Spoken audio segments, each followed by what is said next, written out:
मग त्या ठिकाणी ऑब्जेक्ट ओरिएंटेशन लागतं आणि मग त्याच्यावर फिरणारे ऑपरेशन्स लागतात. किराणा दुकानात एखादा माणूस आला, त्याने एवढे किलो साखर घेतली, त्याने एवढे पैसे दिले, एवढी बाकी राहिली. दवाखान्यात हा अमुक माणूस आला, याला 2004 ला शुगर अटॅक झाली होती, आज त्याला हार्ट अटॅक आला. हे सगळं मला काय करायचं? अनालिसिस करायचं. मग आता हे अनालिसिस करण्यासाठी ते कुठे गेलं पाहिजे? कम्प्युटरमध्ये गेलं पाहिजे ना. त्याच्यानंतर त्याच्यावरती काहीतरी ऑपरेशन होतील. पण माणसाला तो उचलून कुठे टाकता येणार नाही, कुणाला कम्प्युटरमध्ये टाकता येणार नाही ना.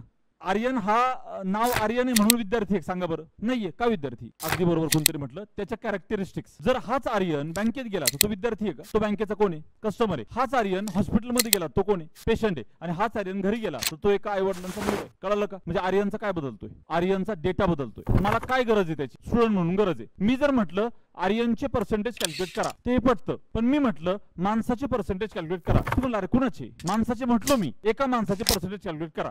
मग माणसाचे पर्सेंटेज कॅल्क्युलेट होऊ शकतील का? तर नाही. पण कॅल्क्युलेट होताना माणसाचेच होत आहेत. कळतंय का? पण तुम्हाला सांगावं लागेल हा माणूस कोणत्या कॅटेगरीतला आहे, हा माणूस कोणत्या डेटाला फॉलो करतो. मग तुमची प्रोसेस डेटावर ज्या ठिकाणी डिपेंड होते त्या ठिकाणी प्रोसेस ओरिएंटेडचा विषय संपतो आणि मग उदयाला येते कोण? Object oriented programming. आणि मग त्या ठिकाणी ऑब्जेक्ट ओरिएंटेशन लागतं. आधी ऑब्जेक्ट लागतो आणि मग त्याच्यावर फिरणारे ऑपरेशन्स लागतात. आणि म्हणून पुढची प्रोग्रामिंग लँग्वेज तुमच्या मिळाली कोणती? Object oriented programming. आणि मग C++चा, सिम्युलाचा, C++चा, जावाचा, .NET फ्रेमवर्कचा, PHP मध्ये ऑब्जेक्ट ओरिएंटेशन मुळे आलं. आणि ऑब्जेक्ट ओरिएंटेड प्रोग्रामिंग लँग्वेज खूप जास्त महत्त्वाचे आहेत, कारण व्यवसाय वाढल्यामुळे जगातल्या गोष्टी कम्प्युटरमध्ये टाकायची जास्त गरज पडायला लागली आणि त्याच्यानंतर मग ऑब्जेक्ट ओरिएंटेशनचं महत्त्व वाढलं.